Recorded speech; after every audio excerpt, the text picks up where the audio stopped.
Hannah is calling her a pick-me girl. Let's go.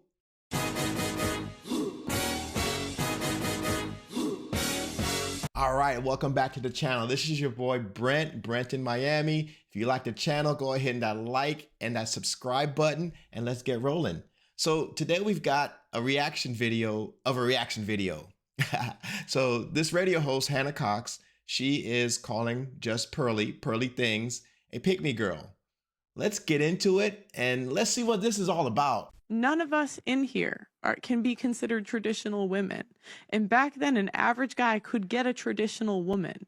And now what does he get? He gets a boss bitch, a boss babe, a girl that's been ran through. He gets an ex-hoe. He gets a born-again virgin. Like, what do this I is, get? as women, Yeah. This is what do we get? We still get protection and provisioning. Are you sure? And the that's average that they'd be salary, looking for. the average, Let's, not. I mean, okay, let's but get here's the settled thing. The average salary could cover an apartment.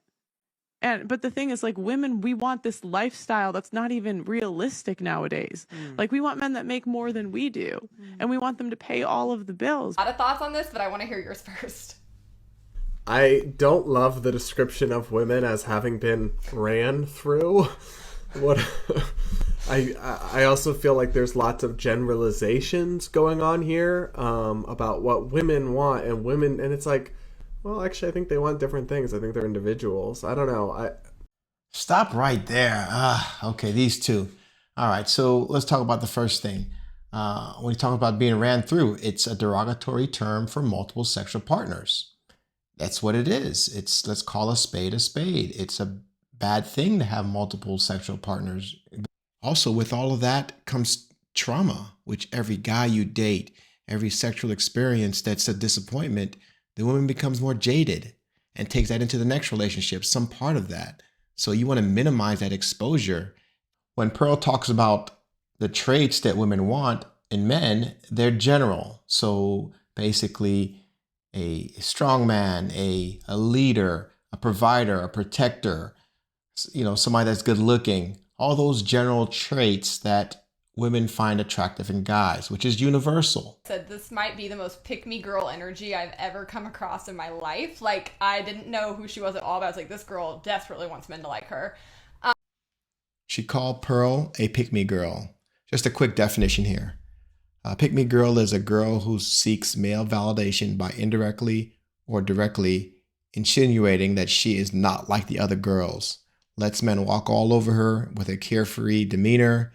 She hangs out with men because they're unproblematic and exerts qualities and characteristics of her male counterparts that were not initially present to be more likable and relatable. So she's just being too much. She's being a kiss butt, and she's just playing along to the guys to make them like her. That's what she's saying. We continue. I thought it was really just absurd across the board. I mean, yeah, first and foremost, just to be so demeaning towards women, to say they're ran through and that somehow hurts their value if they've had sex with multiple people, as if men. No, she would never say that about a man who's had sex with lots of people. Right. It's never. it's such a double standard, and it's just, I don't know. It's such a who cares if you're still hung up on that kind of thing in 2022? I think you need a better value system, because there's a lot more to people than who they've had sex with. I mean, what planet are these two on? Promiscuous women in all societies are looked down upon. Are prostitutes respected? Are porn stars respected? You ever looked at a girl and said, man, got mad at a girl and said, man, that's a hoe, that's a slut. In anger, you called her out of her name. Or you saw a woman dressed too provocatively and you said it in your mind, and you said it to her. That's the first thing women attack, is their sexuality, because it's a bad thing. What is the walk of shame? That's a bad thing. Why do you think women wear white dresses for weddings? It's a sign of purity and chastity.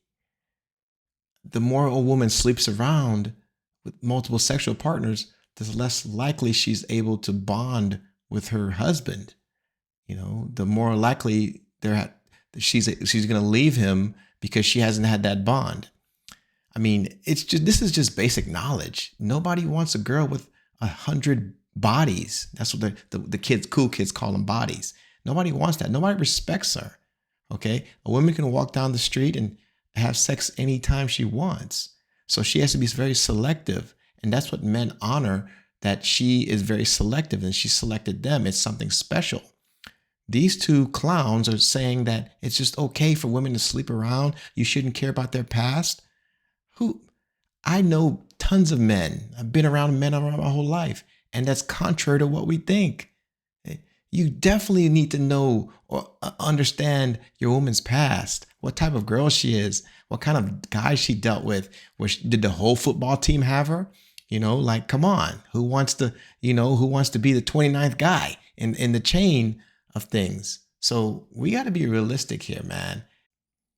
Okay, sorry. First of all, this guy has the brain of a woman.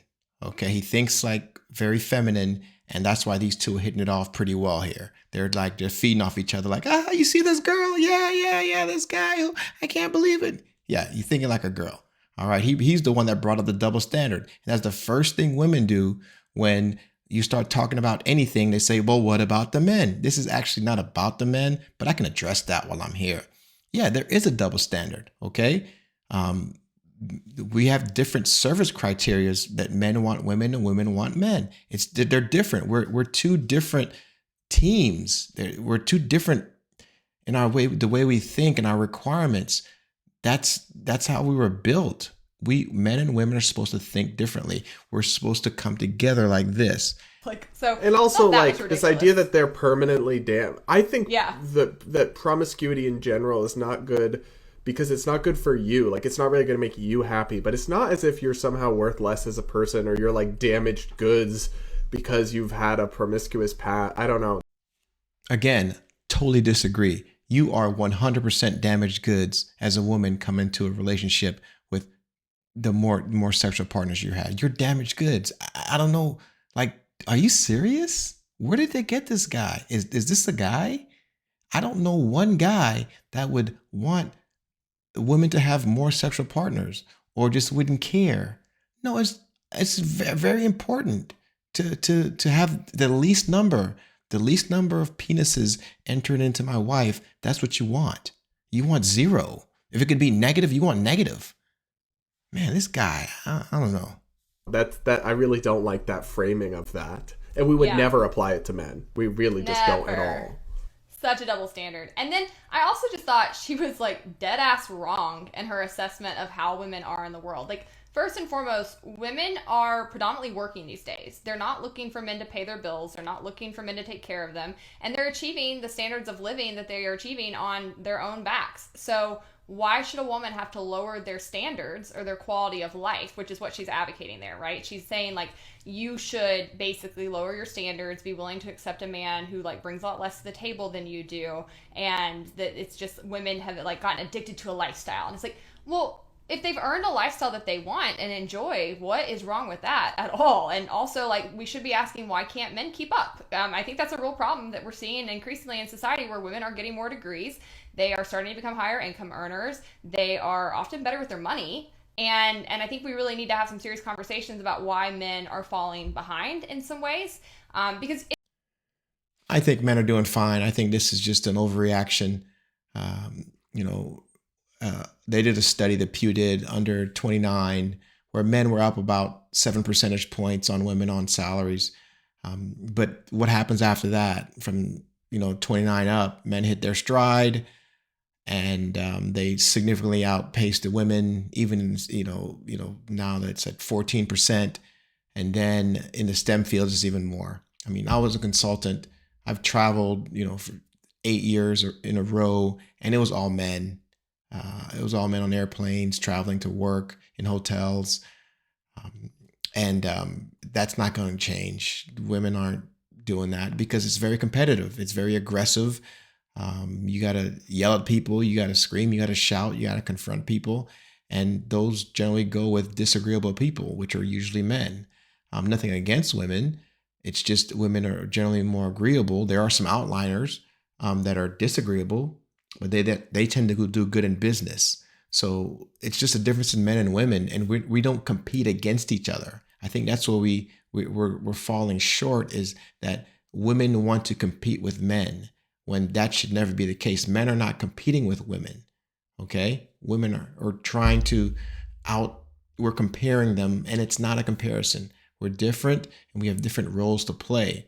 And I believe the childbearing roles is very important. I think a woman should take as much time as she wants and needs to be with her child and be financially secure with a man to support her. Nothing wrong with that. It is not a good thing for society to have that unequal kind of matching, right? Like it does make it very hard because, human nature and just evolution sort of does say that women want somebody who's an equal or a provider or somebody who, can hold their own. Like I have to be honest, I wouldn't date a man who made a lot less money than me.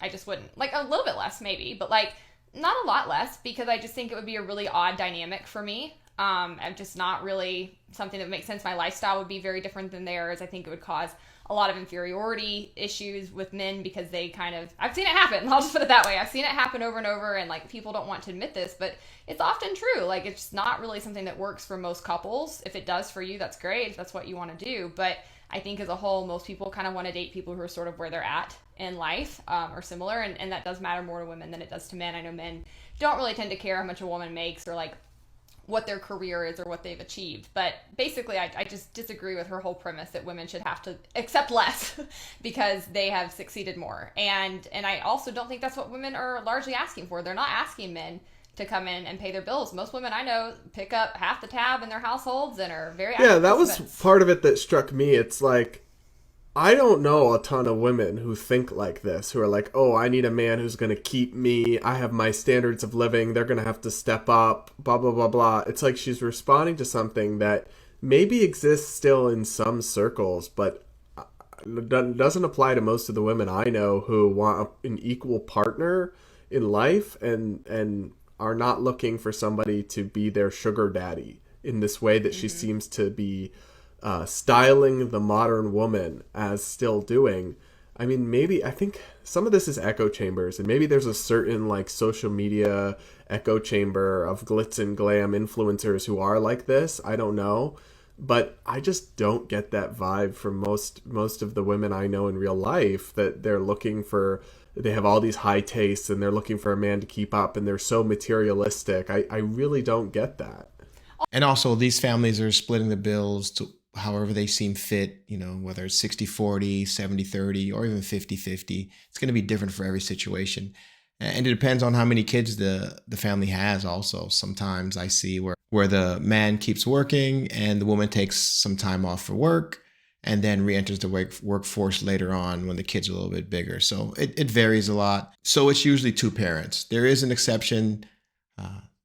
Sometimes some people are fortunate to have one working adult and somebody that's permanently staying at home, a housewife, which I personally think is a very important job.